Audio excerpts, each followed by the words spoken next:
Hey, my name is Mandy, and today I want to tell you the best lessons I've learned from the KonMari method of cleaning and tidying up and the Flylady system. So first I'm going to start with the practical ones. From the KonMari method, it's definitely the clothes folding and storing, the whole idea of storing your things upright and having your drawers so that you can see everything in them when you open them. I think that's brilliant, and it's really helped me, although I still have problems with the back of the drawer because I'm too lazy to open the whole thing. Not sure how to solve that, but it's made a big difference. And I can see all my tops, and none of them are getting forgotten on the bottom, and if some of them aren't getting worn, then I can just pull them out and continue to declutter that way. So from the Flylady system, the most practical thing that I've learned is to write out and follow a routine. So I'm an artist, and I kind of like let everything go and just do things when I feel like, and I've been proud of that because I call myself an artist, which was a huge mistake. And so I've always kind of shunned the idea of a routine. But things have just gotten so out of hand. I have 2 little kids and a business to run and very little time to do everything. My youngest has just gotten to the busy toddler stage. So this is why I've had to find the Flylady method, and it's I'm in the busiest time of my life, and my house is kept cleaner than ever. So it really works, you guys. And also, you can't just remember your routine if you're like me, and there's so much stuff on there that I have to get done. And at nighttime I get so tired and I just forget, oh, I give my toddler yogurt every night, and that really helps her to sleep better. And it's easy to forget that by that point. I'm just so tired, and then I feel really bad. I put her to bed and I wonder if she is too hungry and she wakes up in the night or something like that. So, and then in the morning when you're tired, you have your morning routine all written out. So you can just use it as a checklist for the day and make sure everything gets done, and use it to get back on track. If you find yourself wasting time on Facebook, just glance at your routine, and that really helps. So for the biggest lessons I've learned from KonMari, it would definitely be the whole idea of connecting deeply with your possessions, taking them in your hands, seeing if they spark joy. She tells you, that's instructions. You take it into your hands, you ask yourself if it sparks joy, but really what you're doing is seeing if you're connecting with it in a way that you're not thinking about it anymore. Because when we think about things, we will get rid of different things and keep different things than if we really ask it from our heart. So for example, I had this little cat sculpture. I realized when I did the KonMari method that not all of my stuff was in my own house, that I still had stuff in my old room in my parents' house. So I went there, and I had this cat that had just been sitting. I've been living in my own house for years. Just been sitting on a windowsill, and I'd had it since a really young age, and I'd even put blue glitter over his eyes so he'd have blue eyes, which seems like such a silly idea, but it's definitely sparked joy. And if I had asked my brain, does it make sense to keep this? I would have said no, definitely, and gotten rid of it. But I put it in my kitchen in a place of honor, and I really had nothing. I have this old-fashioned shelves on either side of the window over the sink like they used to in older homes, and it's a perfect place for it, and it definitely sparks joy. So that's huge. The way she teaches you to really connect with things. Sorry, I'm in my parents' driveway, and there's these beautiful blue jays. I don't know if you can see them. They just perched on the wind's flying off.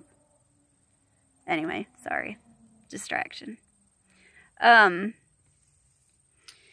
So oftentimes we buy things because we think that they'll make us look or look a certain way or be respected by people, not because they really serve us.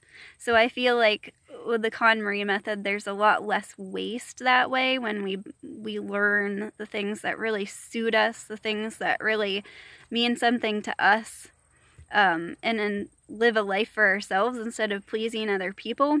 I feel like you can go really deep with that lesson from KonMari. And so the best lesson, or the deepest lesson I've learned from Flylady, is to take care of other people. You need to take care of yourself first, which sounds really selfish, but it's really important to love ourselves, and you need to learn to love yourself before you can really love someone else. Otherwise, you're always wanting something from them. And so in the Flylady system, that works in that she suggests getting up before the rest of your family and getting up before your kids, which is really hard to do if you have young kids, and my 5-year-old always surprises me how he'll randomly get up. But I've learned to tell him, like, no, Mama needs to, I know you want to cuddle and you want to play, and he's always whiny in the morning. But I'm like, Mama needs to brush her hair, and Mama needs to wash her face and take care of herself. And that really helps cut down on the resentment that you feel towards your family, which is hard to admit and everything. But yeah, that's very important. Just take time throughout the day to do a little something for yourself. When Christmas comes, don't just buy. If you're the person buying gifts for your whole family, think about asking your husband for something. If there's something you'd like to get, don't just buy gifts for everyone and forget yourself. Just think of yourself every once in a while, and make sure a lot about loving yourself really ends up being self-discipline.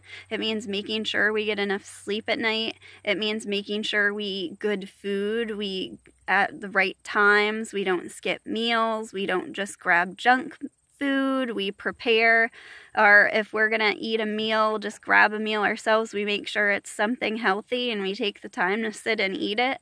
We don't just grab something that's bad for us.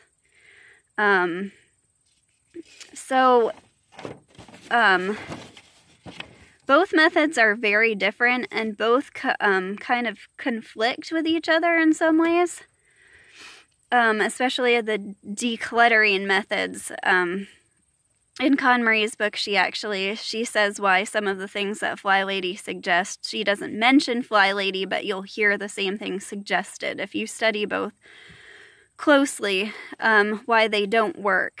But I think that both can work. Just remember, the KonMari method is for decluttering, and she doesn't really address cleaning and housekeeping. And in Japan, they believe that if you have a clean bathroom and a clean toilet, it will bring you good luck. And they have a whole culture of getting together and keeping their public spaces clean and taking a lot of pride in places being clean. And they have some of the cleanest restrooms in the world and the most high-end restrooms. In America, we're a lot more dirty. And so when Marie Kondo wrote her book, and I think intentionally it was just for Japan, she never thought it would take off. I don't believe.